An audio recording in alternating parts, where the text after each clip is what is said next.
Star Trek, the ultimate franchise. These are the voyages of 3 veteran Trekkies, Rich, Ian, and Toby. Their ongoing mission? To explore the vast Star Trek universe, to seek out new perspectives and fresh debates, to boldly go where no podcast has gone before. Beyond the Final Frontier.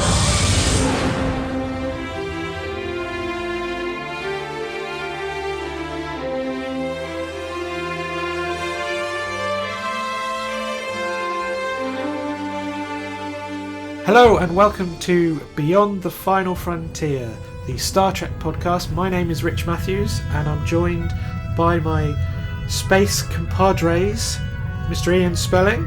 Hey guys. And Mr. Toby Weidmann. Hello. We have known each other for a very long time in reality. 30 plus years if I'm not mistaken. Indeed it is. We all come to Star Trek from different areas but have met in the same place, which is working through the official Star Trek magazine in some capacity in the past. We've all got long and storied histories with Star Trek in some way or another, and we'll talk about those as we do the podcast. Basically, and this is the key to it, we all love Star Trek. It's played a big part in our lives, professionally, personally, and we just wanted to sit down and have a regular chinwag, to use a British term, about the show, about our feelings, about things we love about it, the things we want to celebrate and just share. And hopefully, musings will be fun to listen to. I certainly enjoy the company of my 2 friends, and hopefully you'll enjoy the company of all 3 of us. It's the sort of thing that we do anyway, just Sadly, in our spare time, isn't it? I don't know that the 3 of us have ever had a 3-way conversation like this, so just for starters, I'm excited. Yeah, it's a very good point. Yes, I certainly have had Star Trek conversations with both of you. Yes. Yeah. The other bit of perspective, of course, is that one of my current new engagement with Star Trek and Star Trek fandom is that I'm doing a PhD that's related to it. And one of the things that I had to revisit was my own engagement with fandom, and then I thought, how am I going to do that? This is my version of engagement. Whether or not other people enjoy it, hopefully they will. But I do know that Ian and Toby know more about Star Trek than anyone I know. Their opinions are varied and interesting, which is fun and always good. So firstly, we'll do a quick intro of our own experience. I'll run through it all myself so that Ian and Toby can then give us their thing. So my introduction to Star Trek was my godmother, who lives in Scotland. I visited her when I was 6 with my family, and they put on a video, yes, magnetic cassette, and it was Star Trek the Motion Picture, which I actually remember finding quite scary, specifically the Ilea probe moment. So that's actually my first memory of Star Trek. My history is that lifelong Trekkie. I prefer Trekkie. I think it's quite endearing, and I have professionalised it. So I've always been a fan from the age of, from when I was at university. I was film editor of the college magazine, so I used to go to so I saw Generations was the first film I saw at a press show, for instance. I used to attend Page's Bar in Pimlico in London, what was made out to look like 10 Forward with Admiral Bob. That's where I watched Deep Space Nine and Voyager while we waited for them years behind in the UK. Then I became an entertainment journalist, and through a very labyrinthine route ended up as senior editor of Star Trek magazine, a title I contributed to for the rest of its existence, later as Star Trek Explorer, right up until last year. And now, of course, I'm doing the PhD on it as well. And Star Trek. When the magazine sadly came to an end. Yeah, I'm still in denial about that.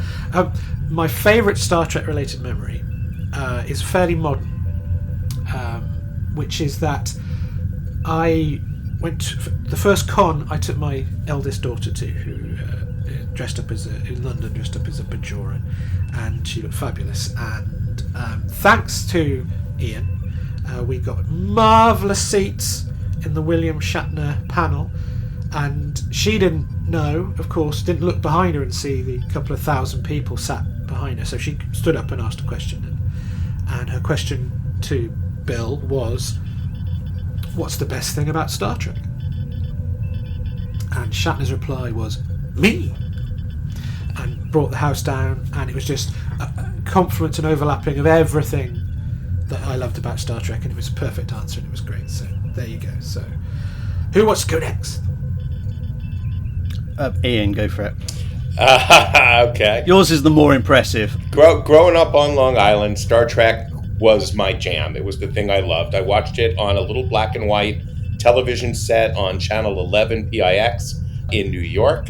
It was an 11-inch screen. Our family had one of the first color televisions on the block, which was down in the basement, and it was circular. It was back in the day. And so if I wanted to watch Star Trek in color, I went down to the basement. But Star Trek was on at 6 and 11 o'clock. So it was easy enough to plow through all 3 seasons in the repeats. This is the, I guess, early 70s, maybe late 70s, when I started to get into Star Trek. So you couldn't help but see every episode 2 or 3 times, even in a month or 2. Wow. I loved it. And then I started to go to conventions, which is a full circle world for me, because it was Creation that put on the conventions when I was a kid, and it's Creation that still does the conventions now.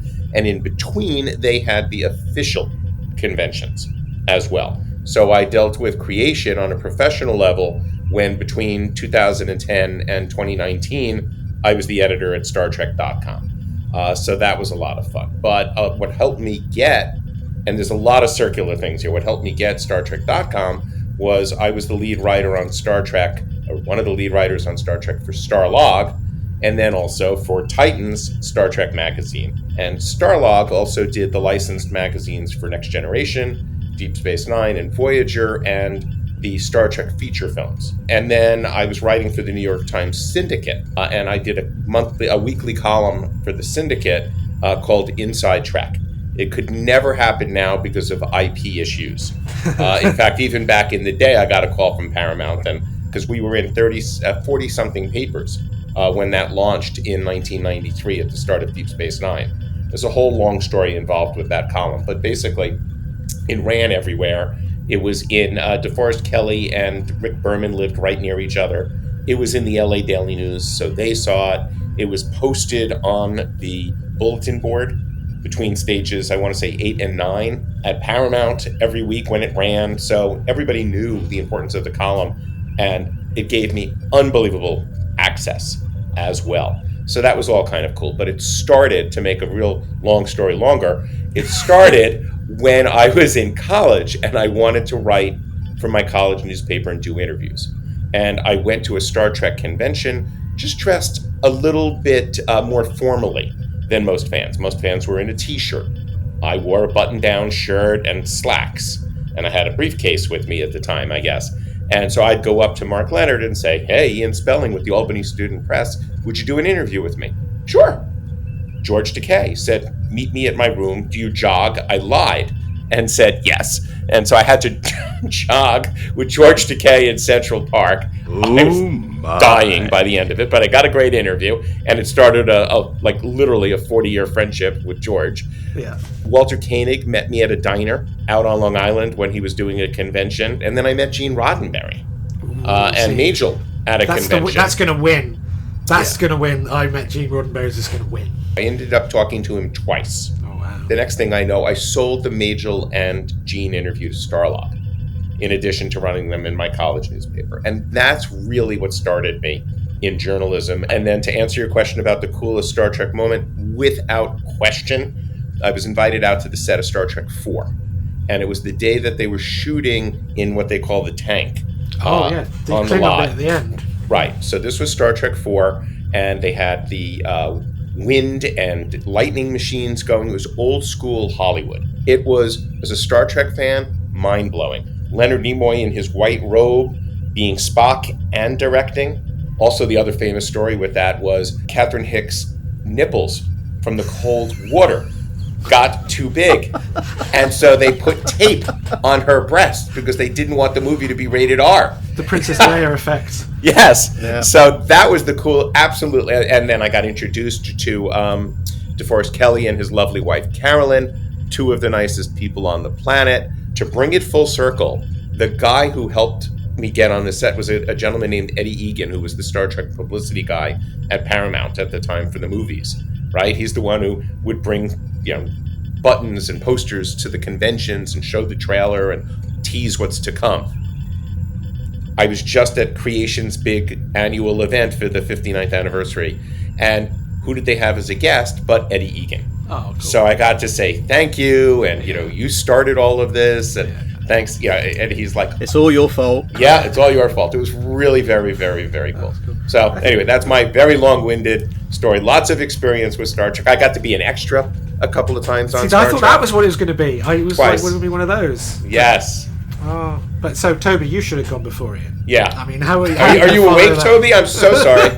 No. Do you know what? Mine's going to be so short compared to how I got into Star Trek.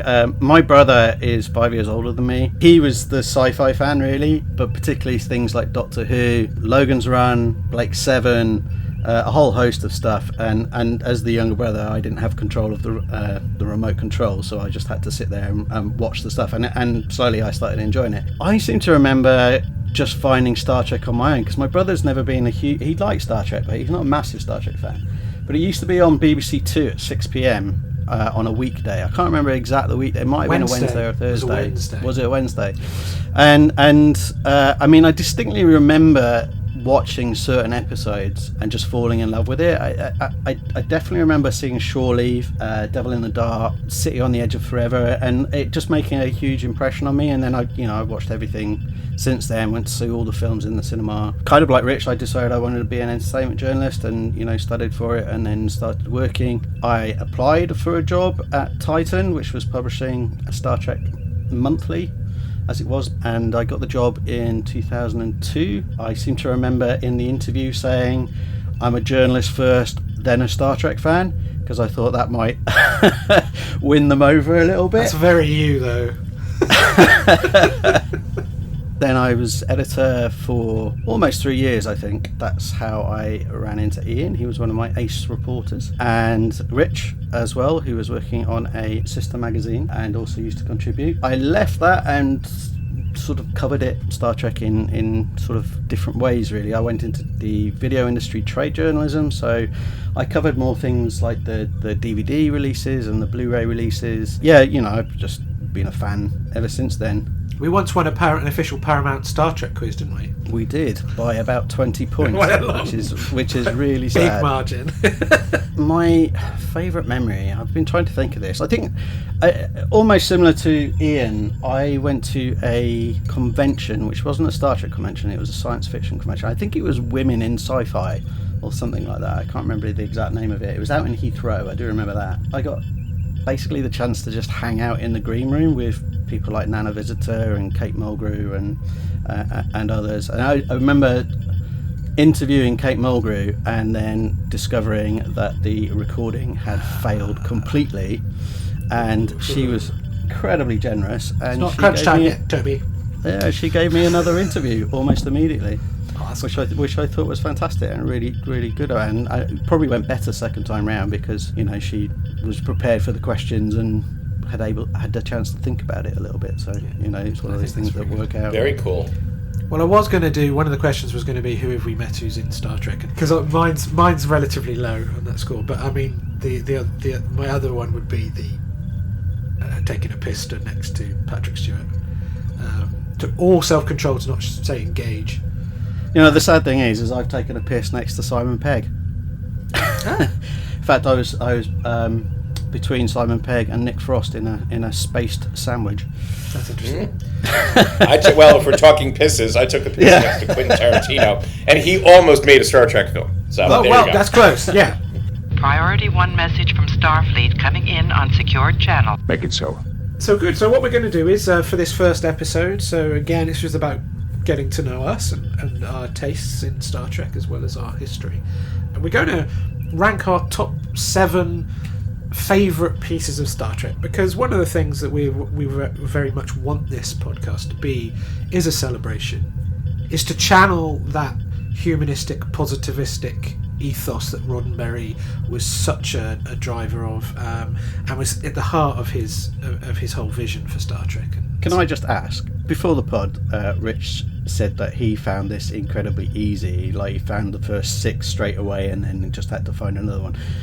This was really difficult for me. How did you find it, Ian? I found it very easy. So to kick off, my number 7. Just to be difficult again, I have a clear number 1, but the rest are kind of all second equal.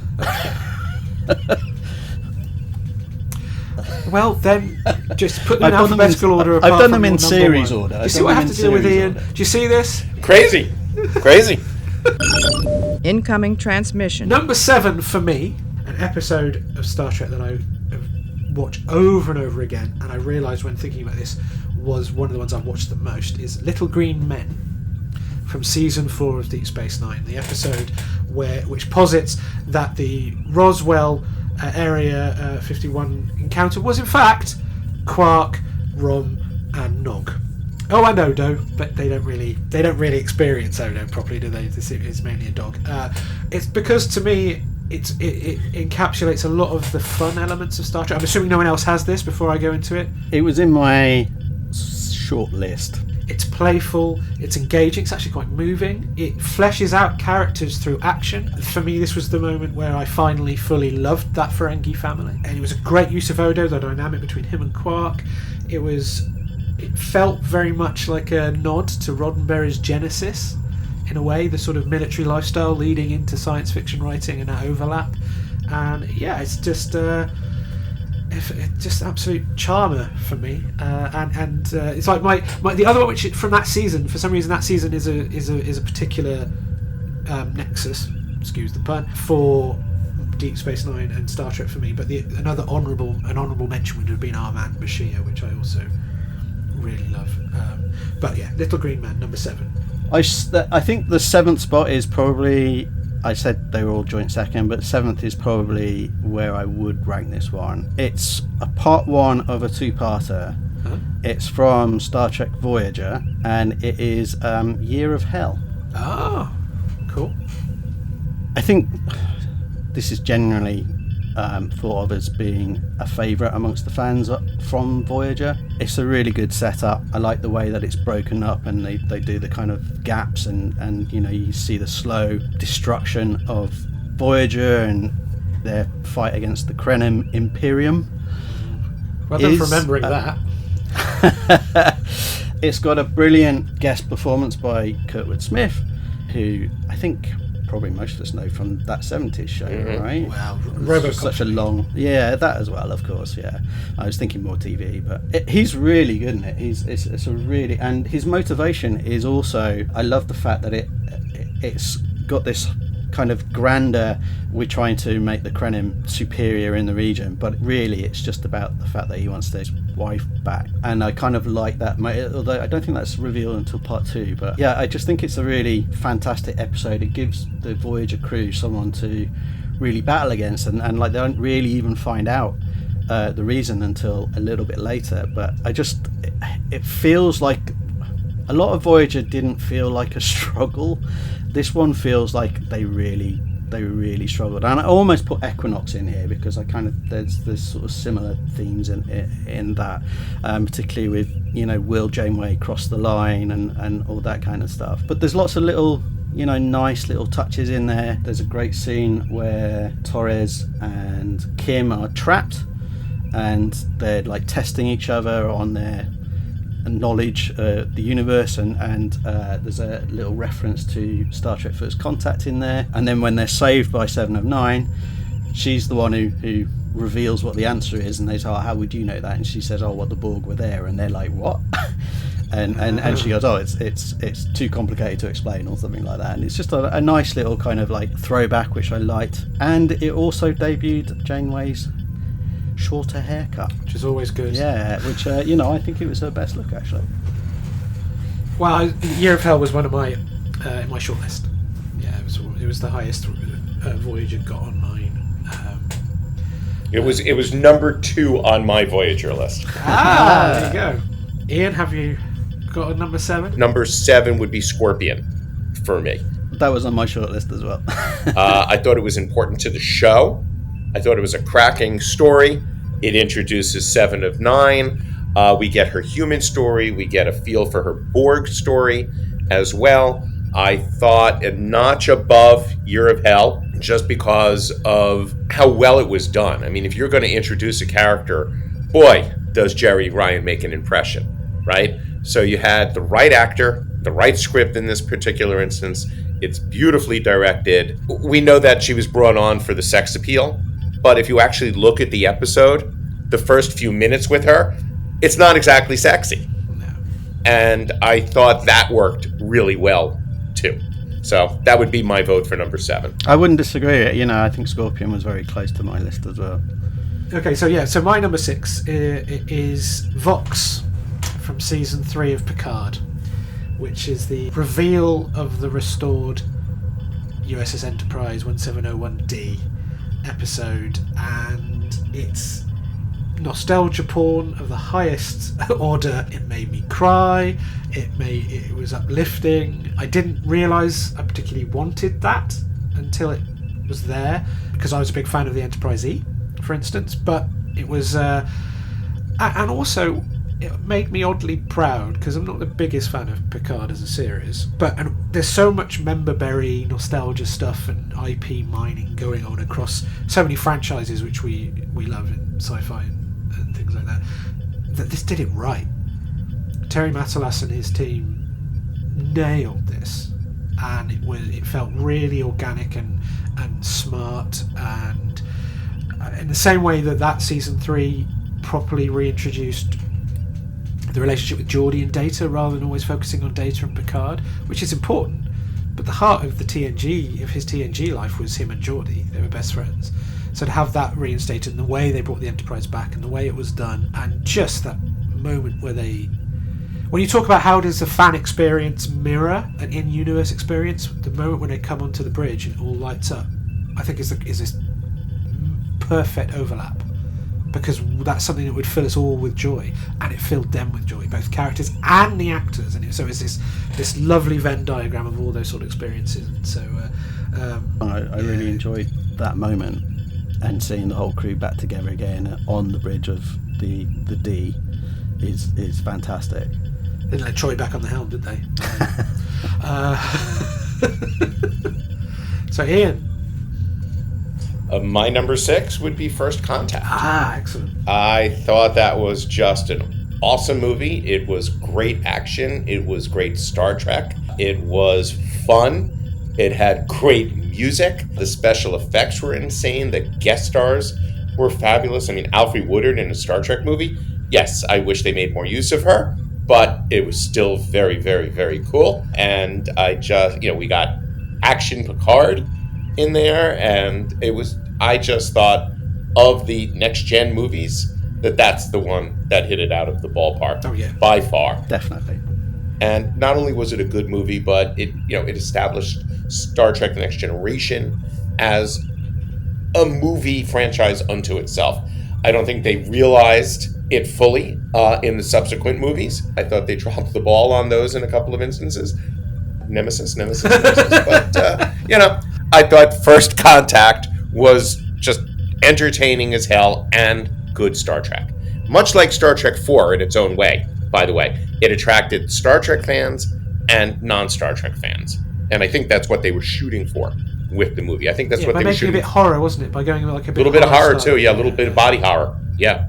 So that's my number 6. I think the other thing that they did with First Contact is, although everyone gets something to do, they sort of focused on the popular characters, which is Picard, Data, and Worf, right?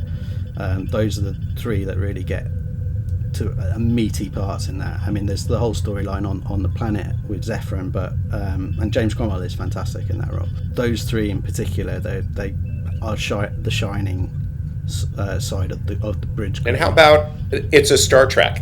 Just that line was hysterical. Little self-awareness, I thought was great.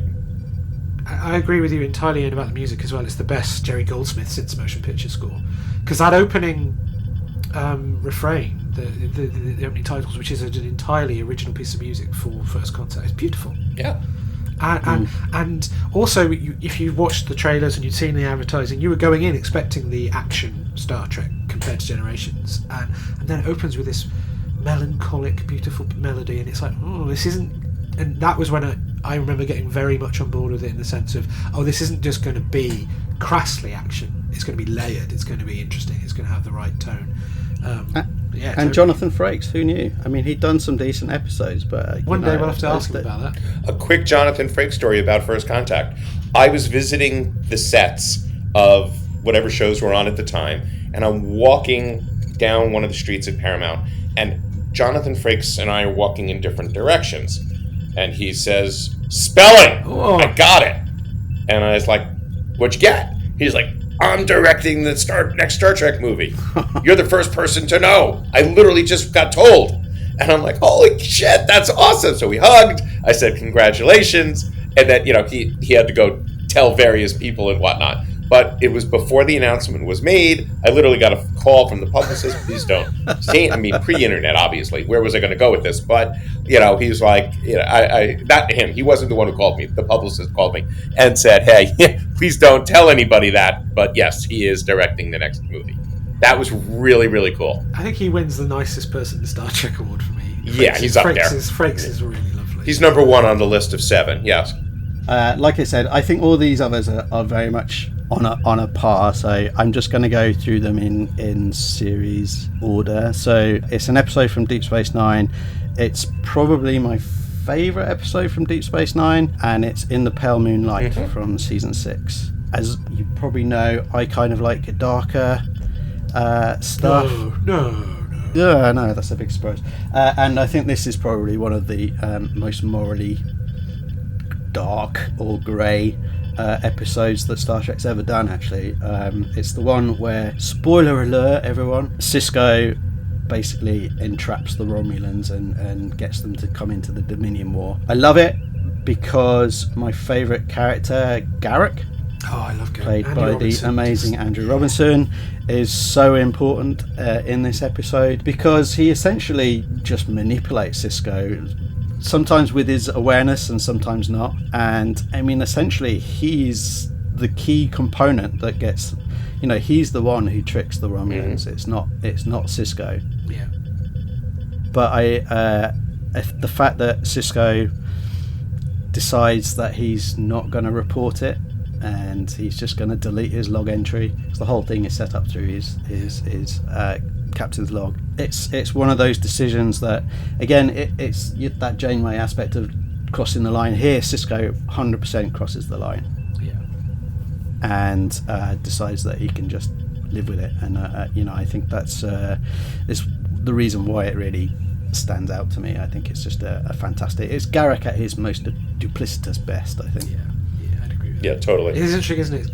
Great cast and great show, but I have to say, I remember the first time I was at a con when Deep Space Nine were there in force, and I was tripping over myself to try and get to Andy Robinson. The supporting cast and the guest stars they had on Deep Space Nine were just ridiculous. Yeah, unbelievably good. Do you know what the 98th rule of acquisition is? Oh God.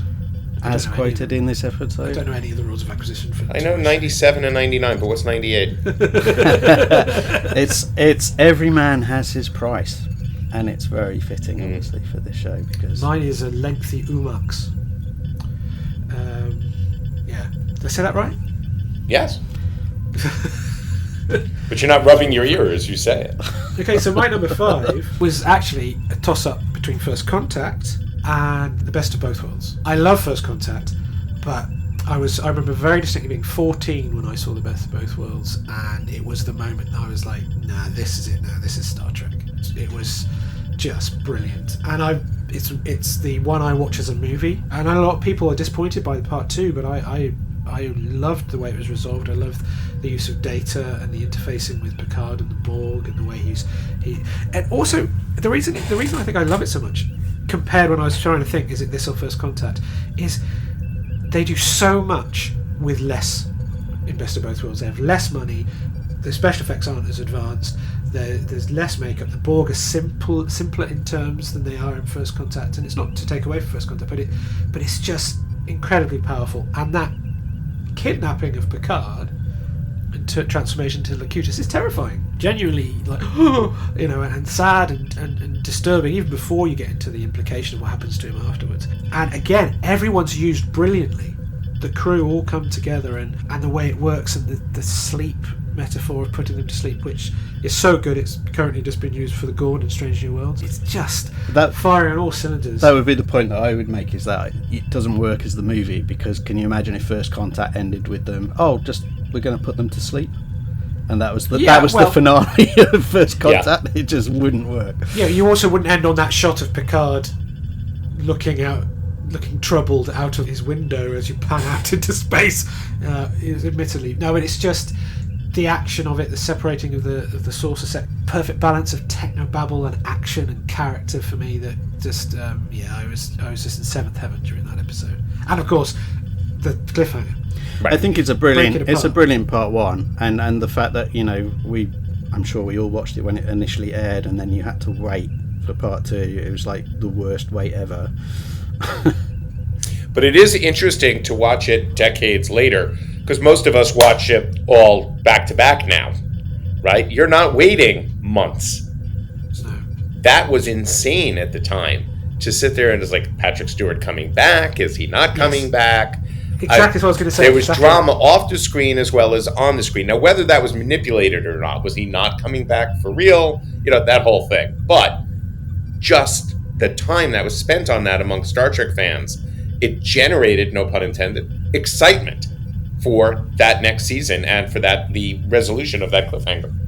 And it would have been the first one, right? It's the first two-part series finale, season finale. Because the previous one was the bottle episode with I can't remember, Shades of Grey. Is it the one with Riker in that coma at the end of season 2? Very weak ending to season 2. But the thing I was going to say, and the reason I think that felt, is it possible that Patrick Stewart wouldn't come back, is because we'd lost Gacy McFadden for a season, and we'd lost Denise Crosby. So it actually was like those few behind the scenes changes in the first two seasons made it feel like it was possible that he wasn't going to come back and that Riker was going to be the captain. So, Ian, your number 5 is The Wrath of Khan. Saw that movie in a theater. It was a high-end television movie, but it was done so well, so human, so many good lines of dialogue, arguably Shatner's best performance. Easily, yeah.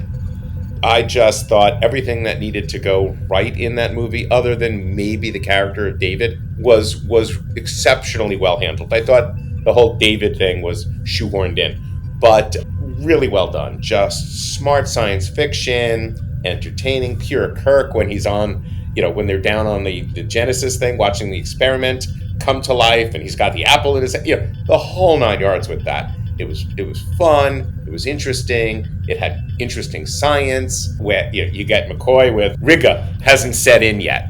It's just him being a medical pro, right? But having to he's taking the bodies down, isn't he? Right, having to detach for a moment and be the doctor assessing what's going on. Just little moments like that were just real and cool and Star Trek-y and lots of fun and a little scary, and very cool movie for me, and very important for the franchise, obviously, because it proved the movies could make money. The budget on the movie was $12 million, if I remember correctly. Put it this way, an episode of Discovery cost more than that. Okay? An episode. I love the whole, when you first saw it, the whole Kobayashi Maru sequence at the beginning, you're like, what the heck is going on? Who is this Savick? Why is she captain? And the rest of the crew are like, working as her bridge crew. And then I like the way that it all comes back at the end, and they have that conversation, and like he's the only guy who beat the Kobayashi Maru. And that's a good case of when they were faking people out, because they leaked that Spock was going to die, so they did the opening sequence and changed it so it's just shot for that. Right. And we all bought it. It's just like, wow. Yeah, completely right. And this is a weird little thing. The thing that shows to me how good it is, a lesser film would have been lambasted for faking away that Chekhov was on the Enterprise and just not saying. Right. But you just don't care. Right. Because that scene, let alone the whole film, that scene is great. Yes. And Koenig is great in that scene. and so is Montalban, and so is their chemistry. All right, and let's not forget how good Paul Winfield was in this movie. Bibi Besh, I thought was great. I thought her scenes with Shatner brought out humanity in Shatner's performance, which was really interesting to me. There's so much about that movie that I love. The creature in the ear scared the crap out of a lot of people. Worms. Do you know you can buy earrings of them? Yes. Oh. And they work. They go right into your head. That's the crazy part. Just like I saw that, I was like, why would you? Just, and I've seen a Bluetooth thing. Yeah. So, that movie I just think is fabulously done. Yeah, the Savick and Spock relationship is also really nice in terms of like he's sort of tutoring her and how to behave, and in the novelization, was this in the original script that she was half Romulan? I have no idea. It's in the novelization that she's half Romulan, so she's similar. The reason that she and Spock have a close bond isn't just the Vulcan; it's the fact they're both half Vulcan, half something else. I think the only sad thing with Star Trek 6 is that it's not Savick. Yeah, is the traitor. That would have worked so well, but there we go. Robin Curtis in 3 is equally as good, so it would have been great to. Yeah, totally agree. We could get into that. I thought Robin Curtis was too busy being compared to Kirstie Alley, and I thought she was fabulous. Agreed. A different kind of fabulous, by the way, than Kirstie Alley. It's a shame they had to be the same character. Yeah, then that's what I mean about the Romulan thing, which was then dropped, makes more sense for the way Kirstie Alley played it. But by the time you get to Star Trek 3, she's just but she's Vulcan, right? And then Robin Curtis plays Vulcan. A Vulcan. Agreed. My next choice combines two series, and I'm sure you'll probably guess it immediately, but it's Deep Space Nine and it's Trials and Tribulations, season 5. I just love this episode. I remember when it was first aired and just being blown away by it. I think the special effects are actually really good, like the mixing of the two crews. I like the general storyline. There's lots of little things in there for fans to enjoy. I thought it was paid great homage to the show for the 30th anniversary. The fact that they actually got the actor to play the same character, Darvin, that's what it, something like, yeah, and the actor's Charlie Brill. And apparently there's I was reading up on this beforehand, but there's a serendipity about it in that they were talking about this, how they were going to do this and how brilliant it would be to get some of the original actors in. And Ira Stephen Bear said that they were discussing this in a restaurant, and they looked over and Charlie Brill was there with his wife. And yes. That's like true story, right? Yeah. But I just love this episode. I think that it's got nothing to do with Dax in a little red miniskirt. Oh damn! It's the only thing I was going to add. But I love the brawl. I love the fact that they mistake. Can't remember the character, but they mistake Kirk in the bar. They go, let's buy him a drink. And I mean, Ian, you can probably correct me if I'm wrong, but that actor who was playing that role, he was Shatner's double in some of the stunts, right? He was, yes. And so that's a nice little just jokey nod touch. That they actually, I think it's stuff like that. There's just little bits in it all the way through it, which I really like. And also, let's just give a nod. The special effects for that episode were absolutely groundbreaking. Oh, it's one of the most expensive episodes of the show, right? Yes. Ever, I think, until the more recent stuff. And a brilliant episode title. Just hysterical title. And it's one of those things. The Trouble with Tribbles, I know it's a classic, and I'm not a big fan of that episode in itself, but I think how they used it here, that's David Gerald ticked off our guest list. Yeah.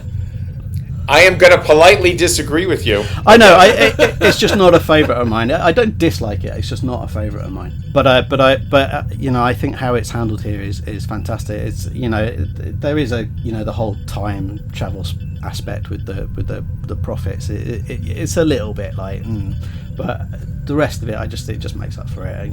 The comedy is fantastic. The story is really good. I love it's got my favourite thing, which is the Worf talking about the Klingons and the way they look, which I loved, and especially what's then now happened since with Discovery and in Strange New Worlds, and again this sort of changing Klingon is like, and I would hope that if they ever address it, they could be as witty as that was. Just acknowledge that it's there, and just we don't talk about that. It's just perfect. And it introduces the Tribbles, the great Tribble hunt by the Klingons. So my number 4 stays with Deep Space Nine, and it's The Way of the Warrior. Great episode. Which is again, just if I'm down in the dumps, it's just a great episode, and I just feel like it turbocharged Deep Space Nine, and not just by bringing Worf on or adding the slightly up tempo opening titles, but just everyone and the sort of the elements start to cohere. And season 4 is where Ira Steven Behr had taken over in season 3, and this is where he really found his feet, and as you can see his influence coming to bear fully, 100%, and it starts you in that direction. So Ira Behr's influence starting to bear. I like it. Yeah. That's the Behr influence. Cool. Everything just seems to work, and it's funny, it's exciting, it's got really detailed and rational politics, so you can see it all working. The understanding of the alien races, their politics and how they come together, it makes total sense. And so as a backdrop for bringing in Worf, who I remember thinking it was gimmicky when it was announced. I remember thinking, oh really? Just, he's TNG, why, okay. And then it just completely worked. He stepped into that and added something again you didn't really realise was missing. I was worried he and Odo's dynamic, that Odo and he played similar functions in terms of gruff humour, but no, they didn't. It was, and that freed up Odo, I think, in the expansion of his storyline with Kira and with the Founders in a way which perhaps wouldn't have been as easy if he was still trying to fill that role that Worf took on. It deepened Dax. You can see that's from the get-go, that dynamic with him and Terry Farrell, the chemistry. Awesome moment with Garak and Goldie Cat holding the door, protect the Cardassian government and things like that, and their comedic interplay tells you so much about the history and about the Cardassia itself and the functions of all the intelligence services with the military, and guest stars doing well, recurring characters doing well, the main cast stepping up.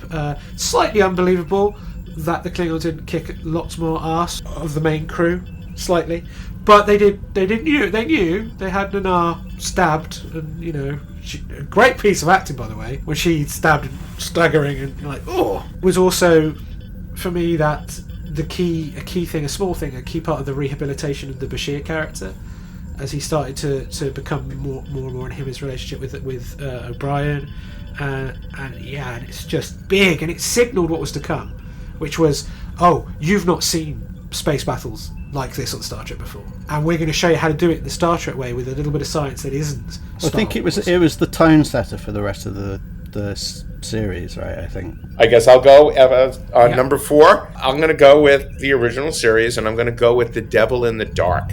Now, I know City on the Edge of Forever is up there, considered one of the best episodes. I still get emotional when she dies. I thought Joan Collins was brilliant, but Devil in the Dark was the episode that caught my attention of Star Trek when I was the kid watching that black and white TV back in New York. I thought it was great drama. It was the big 3. It was a cool creature. It was McCoy being cranky, sparring with Spock, but being friends with Kirk, serving as a doctor, kind of serving as the conscience of the crew, delivering a great line about I'm a doctor, not a bricklayer.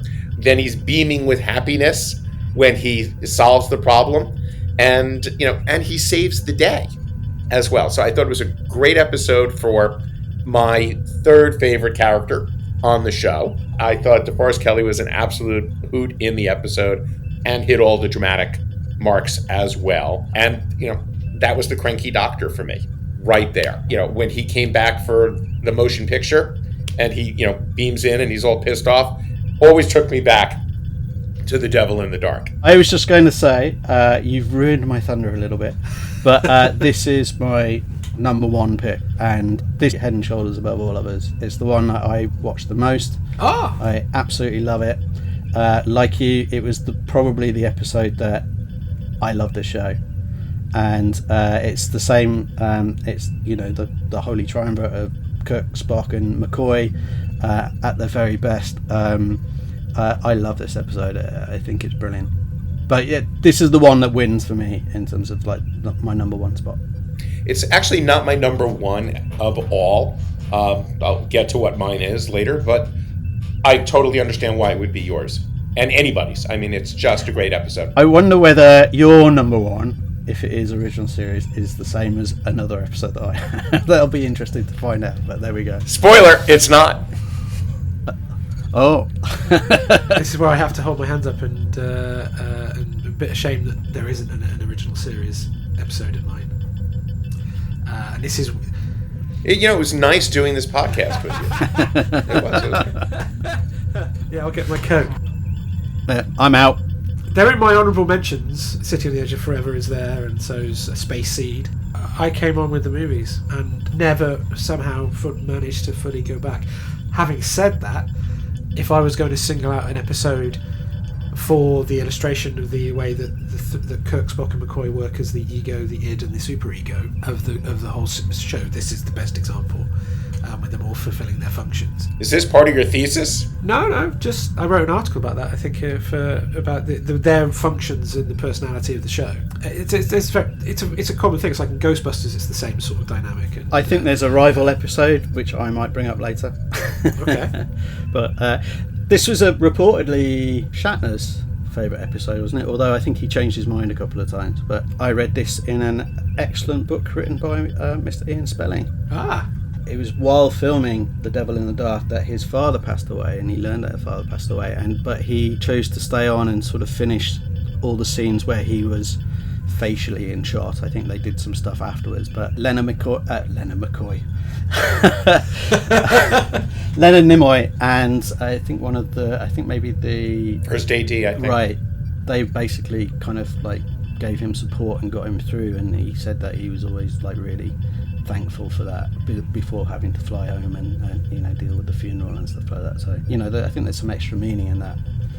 Although Shatner does change his mind about stuff, but I think that is something that is on record. I think he's got the right, isn't he, at this point? Yeah. Because that mind's been on this earth for nearly 100 years. So Toby, then, what's your number 4? I've moved on from Deep Space Nine into The Next Generation, and this is probably my favourite Next Gen episode, although it's it's very tied with one of my other picks. And it's unusual because it doesn't focus on the main crew, and I think that probably instantly gives away what episode it is, but it's season 7's Lower Decks. I love this episode. I love the fact that you learn about the bridge crew from the viewpoint of the people lower down in the rankings. I think all of the characters that they have are fantastic, including Ben, who is the civilian waiter. But I think it's particularly a standout performance by Shannon Phil, who I looked up and she really didn't do a huge amount of acting, but she's fantastic in this. And it's from the episode The First Duty, where she's a very small part of that, but it was only recently that apparently she came back to Star Trek, and she appeared in an episode of Lower Decks where they got all of the Nova Squad, including Will Wheaton and Robert Duncan McNeil, to kind of like redo their parts or voice their parts. But she's fantastic in this. She really is, and her interactions with Worf, her interactions with Picard, they're fantastic. And this is leaning into my liking darker stories. It's got a really tragic ending, which I understand they were going to try and bring her back in a later episode, and then maybe in Voyager. I think there was going to be potentially that she would appear in that, and even Deep Space Nine, and they never did, and I'm kind of thankful that they didn't. I think it's a really brilliant arc, and it's one of those where you really feel the loss. It's painful for the whole crew, and Next Generation did do other episodes like that, but I think this is probably the best example. I think it's fantastic. Good, unexpected one. Yeah, wild card. I like it. But I've watched this one loads of times. Again, it's one of those ones that I go back to and I really enjoy it. So my number 3 stays with Next Generation. If I was going to have to single out a single episode as my favourite and what I think is the best episode of Star Trek. It's Yesterday's Enterprise. Which is on my list. Yeah. It's my next one. So this to me got everything that Star Trek's supposed to be. And one of the key articles I remember writing for the magazine was on big ideas, and how one of the things which distinguishes Star Trek from other science fiction shows and fantasy shows is its devotion to exploring concepts and scenarios that are allegorical and explore us and explore who we are and the nature of humanity. And Yesterday's Enterprise, for me, is particularly good because not only does it do that, not only does it take this the alternate timeline thing, which is actually a trope I don't like very much normally, but it's so beautifully done. And by bringing back Tasha and giving Denise Crosby another hurrah, of course, which would then lead to a further hurrah, and exploring how then Guinan's race sits slightly outside our perception, so knows that something's wrong, even though she doesn't have the historical memory but she intuitively knows something's not right. And then it has a big battle, and it has, for me, the nicest non-main ship design, which is the Enterprise C, which I think is a gorgeous model, a gorgeous piece of work. And for a little while, I kind of wished that the Enterprise D had been that, but was it a reskin? I think it was a new model. Was it an original model? Yeah, because you don't see it anywhere else, that Ambassador class. And in particular, the reason I am pretty confident about that is the saucer shape and the deflector dish shape aren't seen anywhere else, because it's got that canted deflector dish, which is a sort of a precursor, interestingly, of what happens with the Enterprise E, I think. And Shooter McGavin. I was about to say, I've got that in my notes. Actually says, and Shooter McGavin is my last point in it. Richard Castillo.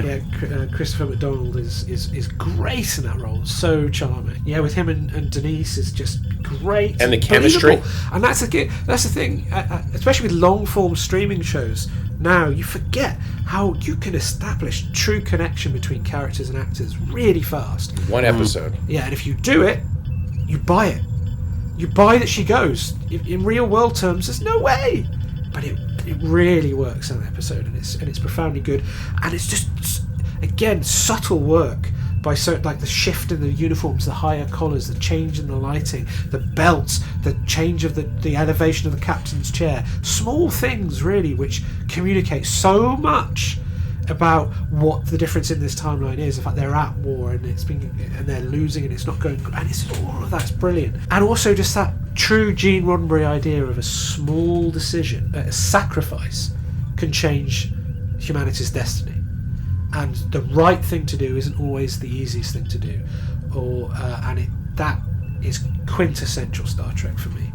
That if we are a better species, you make the hard decisions that's better for us as a whole, for the universe. The needs of the many outweigh the needs of the few or the one, and it's just great. It's sort of the premise they revisited in UFL, right? And that, making a change, how it impacts. Well, it's a classic sci-fi trope, and if it's done right, it's not old. It's refreshed. There's a reason a lot of shows do it, including Star Trek. My number 3 also is Next Generation. But the thing that was tough for me, this one I sat down and I'm like, wait, unification? Maybe? Chain of Command? Oh yeah, that's one of my... Best of Both Worlds? Yeah. Measure of a Man? Darmok? One of my short list. Inner Light? I mean, Yesterday's Enterprise, this is my short list. But I'm going with The Offspring. Okay, yeah. Okay. Very emotionally. One simple reason. It still makes me cry. I actually rewatched this episode recently, and it is just so powerful. I love the stuff between Hallie Todd and Brent Spiner. I love the character interaction between Data and Lal. I love the character interaction between, or the actor interaction, actually, I should go with first, between Brent and LeVar in that episode. I thought what they did with, Data and Geordi was terrific. I like the way, Picard's there, but he's not. I just thought, as a powerful story, a father-daughter story as well. And I'm a dad now. I didn't have a daughter when the episode aired. Oh, that's interesting. And it changed how you felt. Rewatching it recently, even made it more powerful to that's me, awesome. which was interesting. Was not something I was expecting. Yeah. So, and just saying goodbye and getting emotional for more or less a robot, right? For me, that one still gives me emotional chills. Was it Frank's directorial debut on the show? Yes, it was. Yeah. And, there's a whole story there. Everybody was on their best behavior, gave him top-notch performances, had his back, and it's all there on the screen. A very inexpensive episode, by the way. Not exactly a bottle show, but still. No, they would have had to pay for prosthetics initially, wouldn't they? And things like that. So, yeah. I just thought it had great dialogue. The music was brilliant in that one. The lines were memorable without trying to be a memorable line. And I thought the actors brought the dialogue to just beautifully across the board. So that would be my wild card pick. I know there are episodes that might be technically better, but for emotional heart, that's the one for me. I feel the same way about Lower Decks, is that I know there are better episodes, it's just that's the one which connects with me. Right. So we skipped me because I was yesterday's Enterprise. So. Oh, as well. Okay, right. In which case we can also gently skip over my number 2, because my number 2 is Wrath of Khan, because it's just great.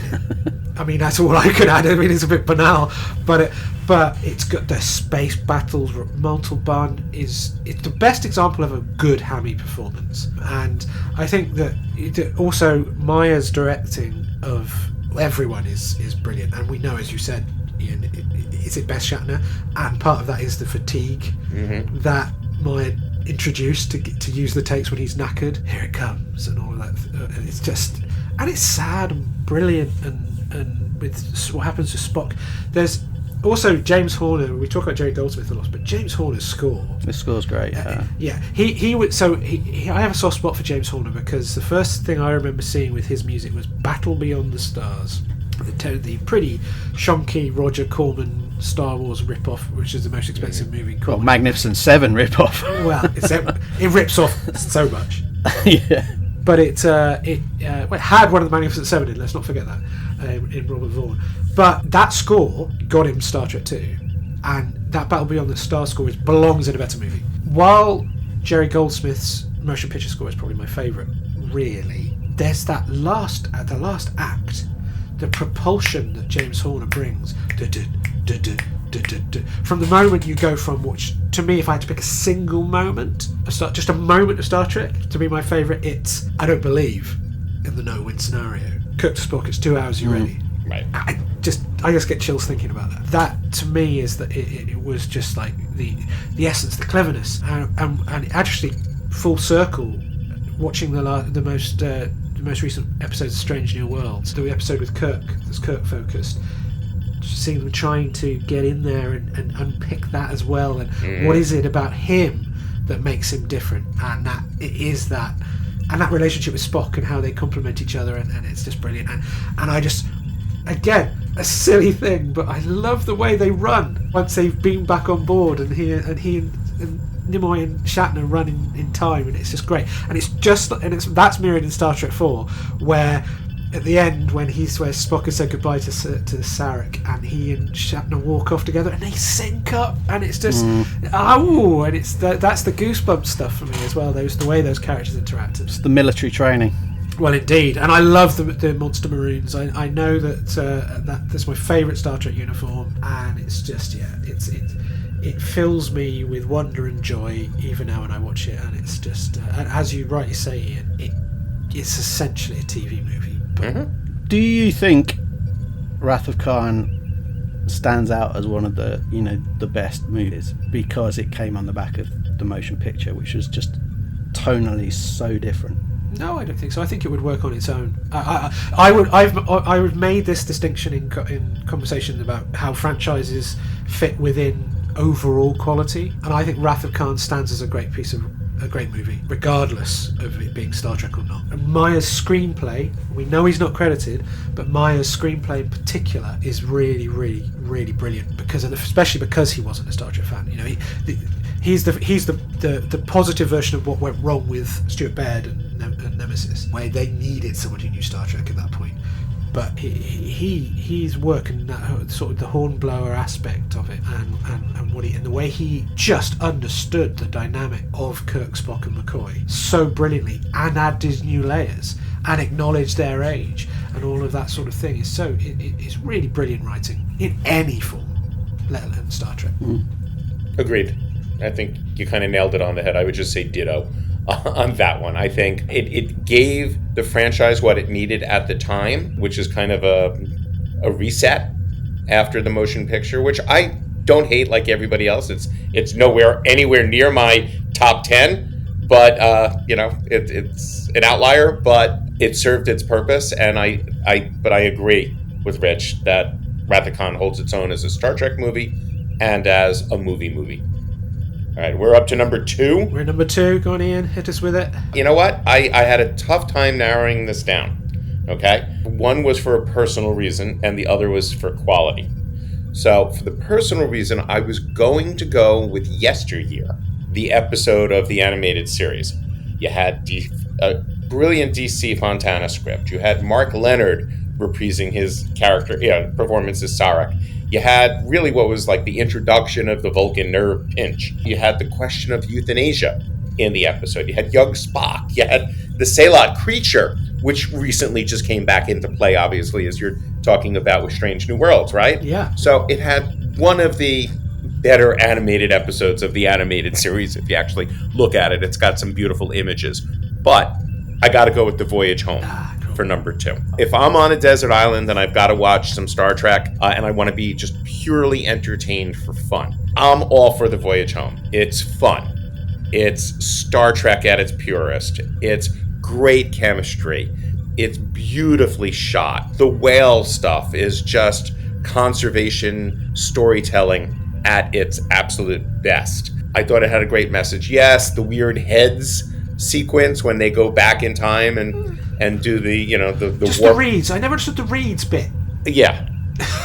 That's the only bit. The heads I didn't mind. I just remember every time I watch it, I go, why the reeds? I know. I do that with the heads. The heads is my weird thing. And I remember Leonard Nimoy at the time defending that, just saying it was something different. It gave you your mind's being blown as you're going through time. Yeah. So this was a visual depiction of that type of thing.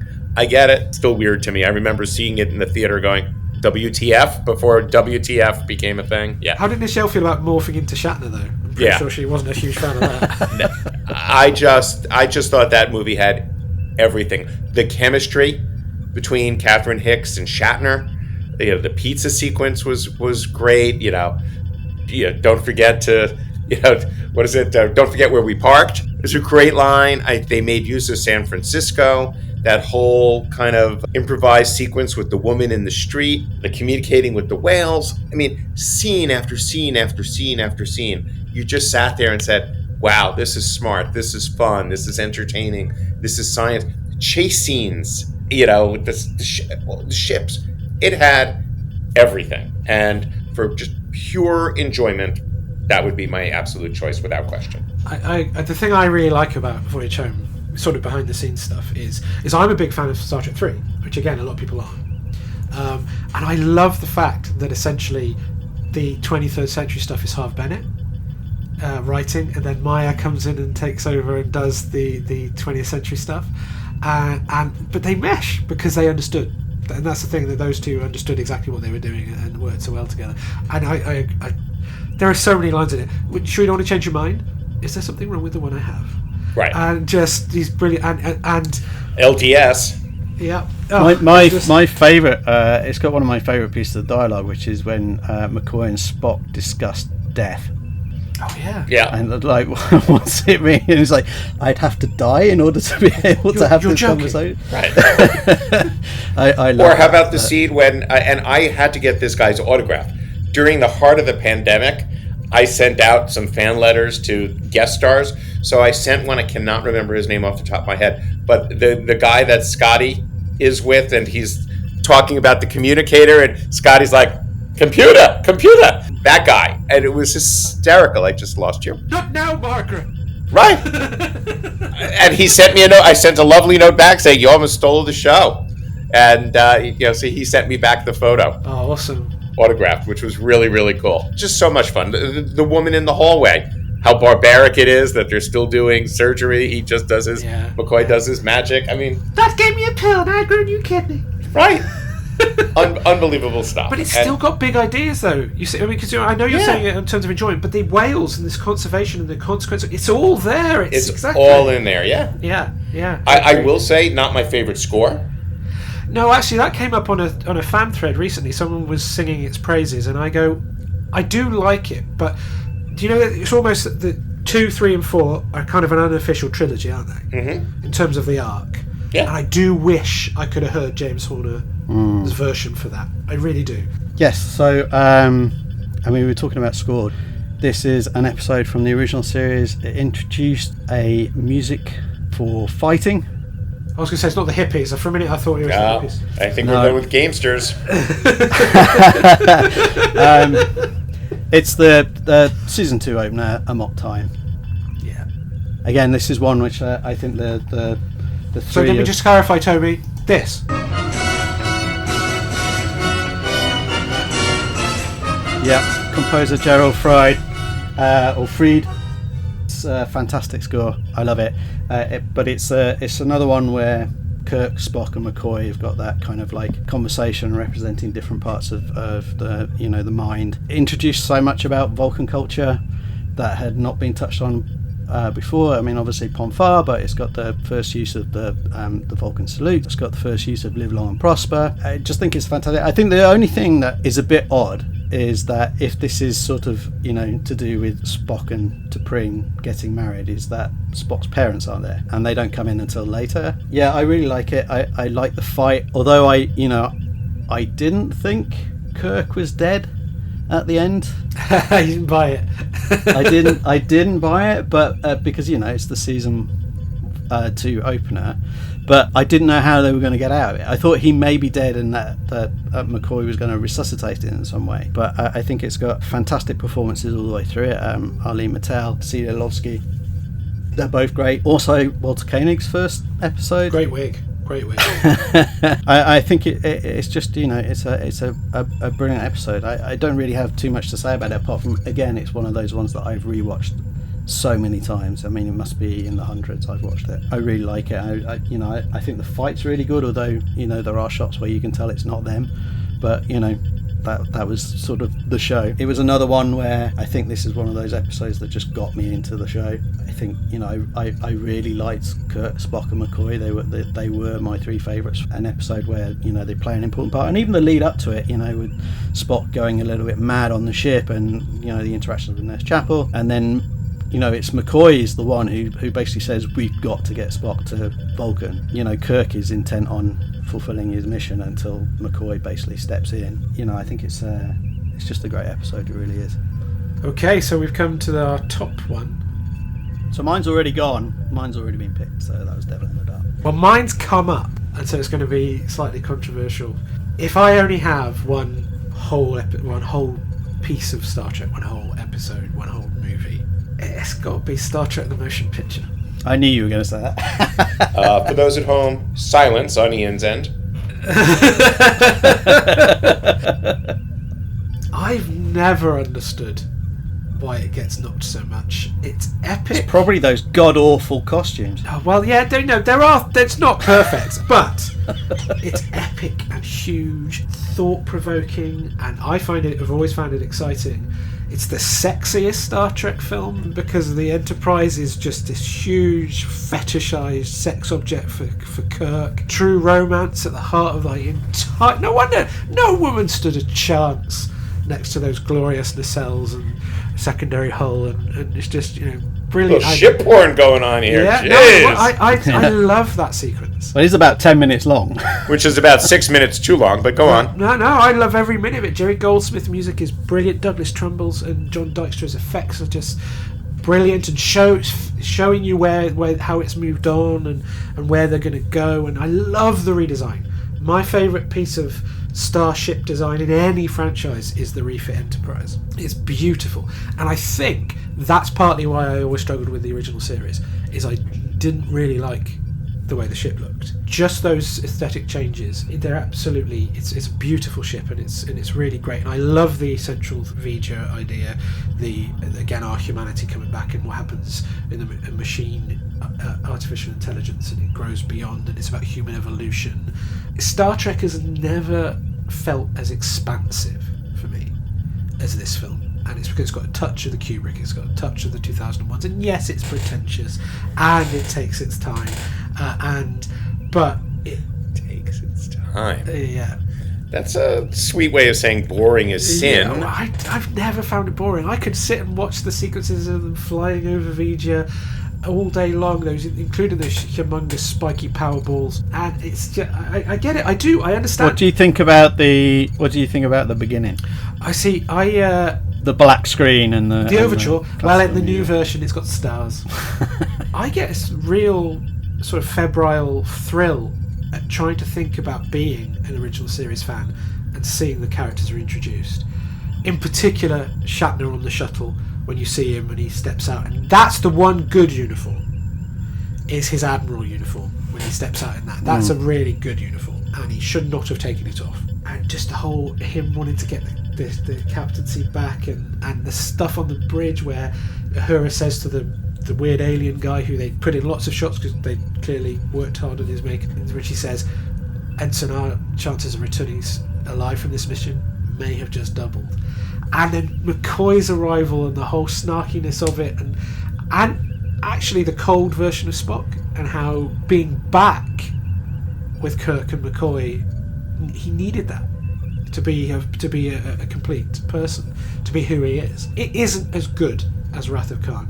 It isn't as good as Search for Spock. It isn't as good as Voyage Home. I don't claim it is. But for me, I just love the thing. And I'm just going to give you a little bit of help here, Rich, in that I don't 100% disagree in terms of it's probably my second favourite film of all the films. You can't see this, people, but Ian literally just bug-eyed at the in response to that. Yeah. I remember when I first saw it in the cinema and just I wasn't bored. I was just blown away by it, and that memory has always stuck with me. And just how impressive it was to see Star Trek, the characters that I love, up on the big screen. So let me take you back to 1979.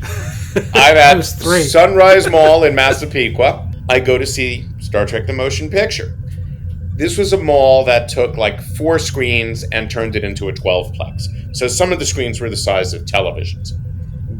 It sold out in every theater. I think it was playing in 9 of the 12 theaters. My friend and I go to see it, and there's a sign on the ticket booth at the front of the theater that says it's 100 degrees in the theater, the air conditioning is broken. It's the only showtime available was that one in that theater. So I literally broke a sweat watching frickin' Star Trek The Motion Picture. I'm dying a slow death. That's not the film's fault. That's not the film's fault. It's not, but this is my experience seeing the film. So, and I loved seeing everybody back. I loved seeing the ship again. I thought there was a real cool sci-fi story deep inside it. But the movie was just too... Forget about my experience of seeing it. I've obviously seen it multiple times since. I got to sit down and talk to Robert Wise about it on and off the record early on when I was doing my Star Trek column in the early 90s. And there were parts of that movie that I absolutely love. I'm glad it was made. I'm glad it exists. I will tell you that Roddenberry liked the motion picture better than Wrath of Khan. Of course. No, that makes sense. That makes total sense. For obvious reasons. It was his baby versus Wrath of Khan. But it's just not my favorite. I just thought it was too slow, too stiff. The romance was not there for me. I loved seeing the ship again. It was not an orgasmic experience for me like it clearly was for you, Rich. Oh, absolutely I'm was. glad you're on the other side of the pond. And it really is a pond. It is a pond, yes. He's created his own. And I was just, again, I was glad it was made. I prefer the director's cuts. Oh, no, I'm talking about that specifically. It is the director's cut. It is the latest version. To the original releases, there is some more very interesting stuff in there. It was grand sets. If you ever look at the photos, that stuff was tough to shoot. I didn't think there was enough character development for me. You're talking about little isolated bits in a very slow movie where nothing happened and dialogue meant not a lot. It's not a great script if you try to just read the script.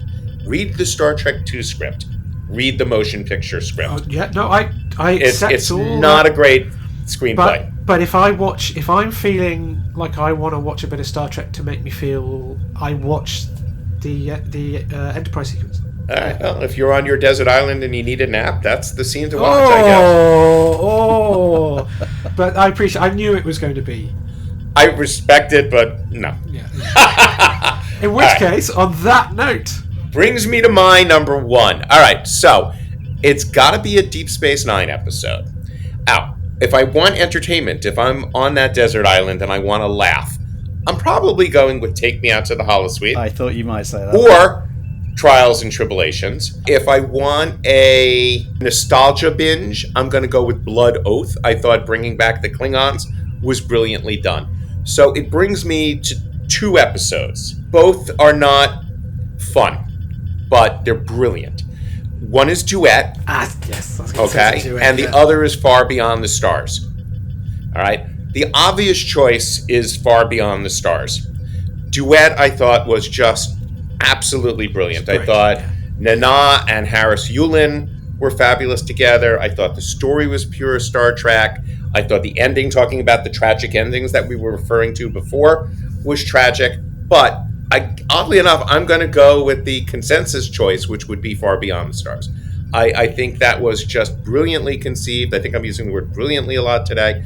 Brilliantly, though. Yep. Thank you. But it's not as good as Febrile. I was very impressed with your use of Febrile.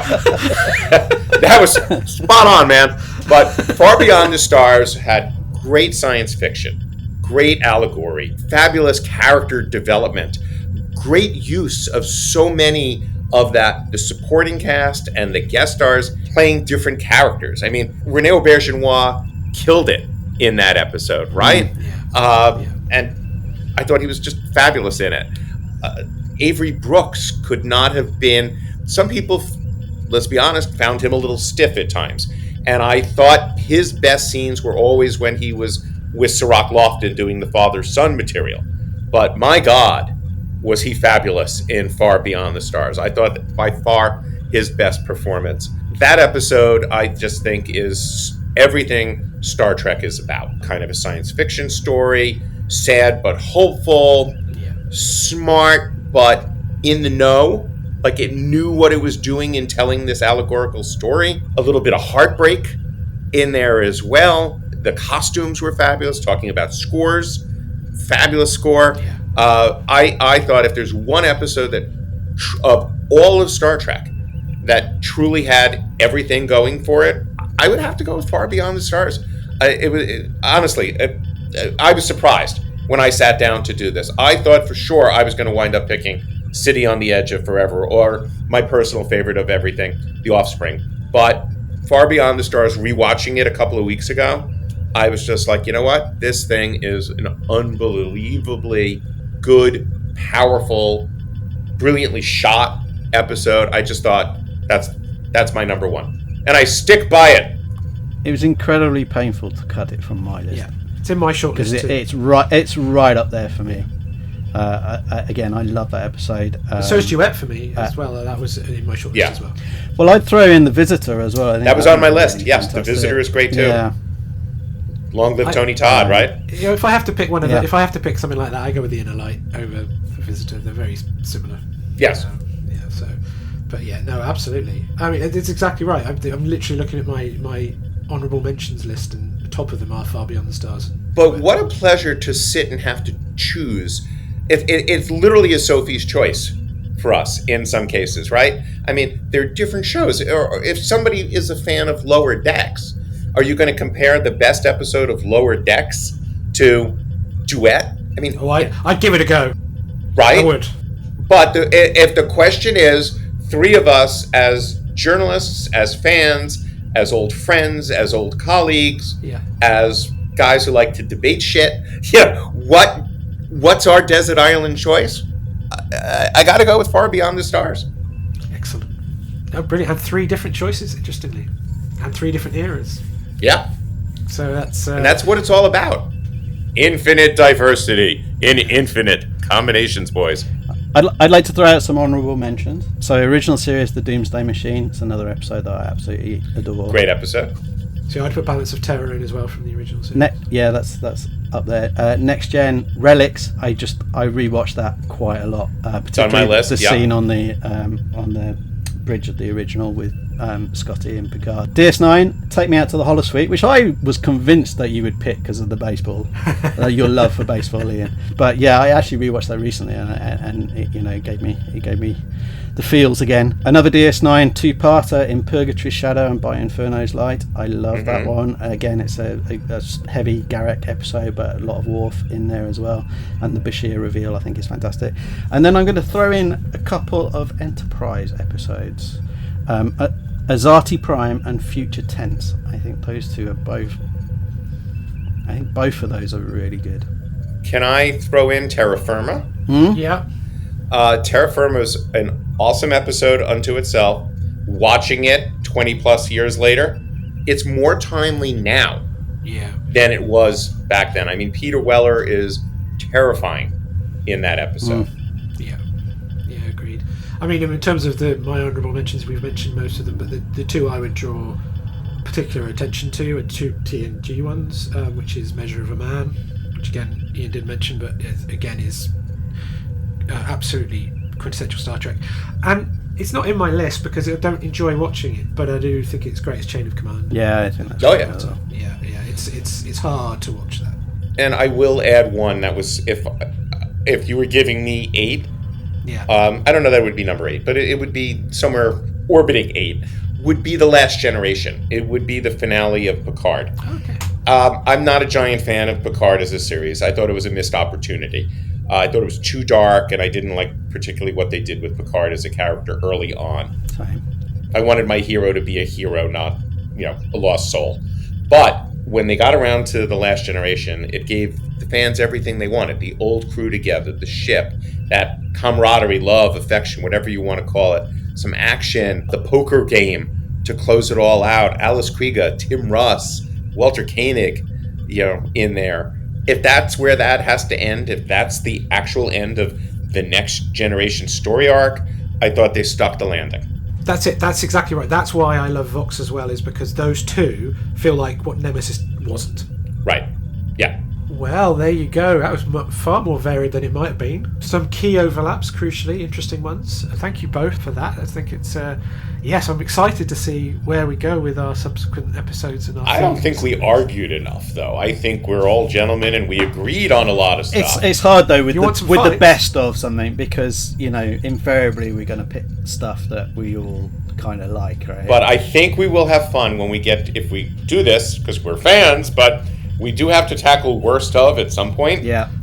At some point, yes. Okay. And I think we will end up going at each other with that. No, what do you mean? This had this scene, and this had that scene, and this character got that moment. And that provides a good segue for episode 2 as a teaser for the listeners, which is episode 2 is going to be ranking the pilots, which has scope for this, for more arguments.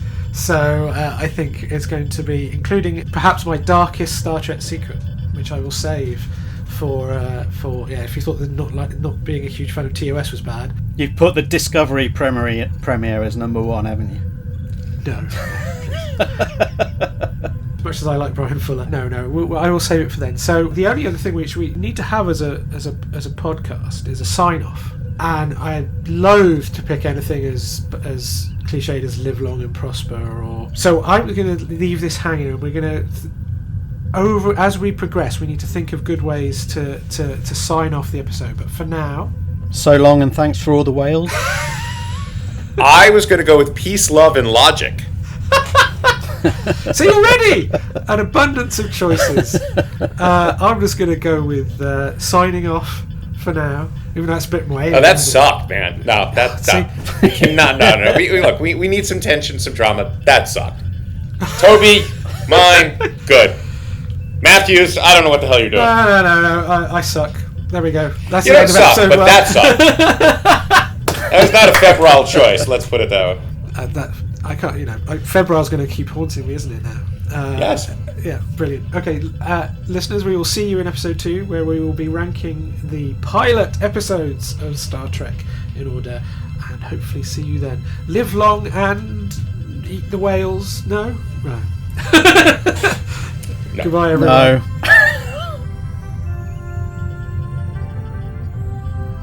Thanks for listening to Beyond the Final Frontier, a Star Trek podcast with Rich Matthews, Ian Spelling and Toby Weidmann. If you want to get in contact with us, you can email us on beyondFFpod@gmail.com or check us out on social media. You can even join our Patreon at BFFBeyondTheFinalFrontier. Huge thanks go out to Alex Weidmann for the brilliant original music. Please search Alex Weidmann Composer on YouTube to hear the full fantastic theme and more. Also thanks goes to award-winning voiceover artist Cissy Jones for our excellent opening monologue. Find out more about her incredible work at cissyjones.com. And of course, last but not least, our brilliant artwork comes from Russell Seal. Discover more of his work on behance.net/Russell Seal. Thanks again and see you next episode, Beyond the Final Frontier.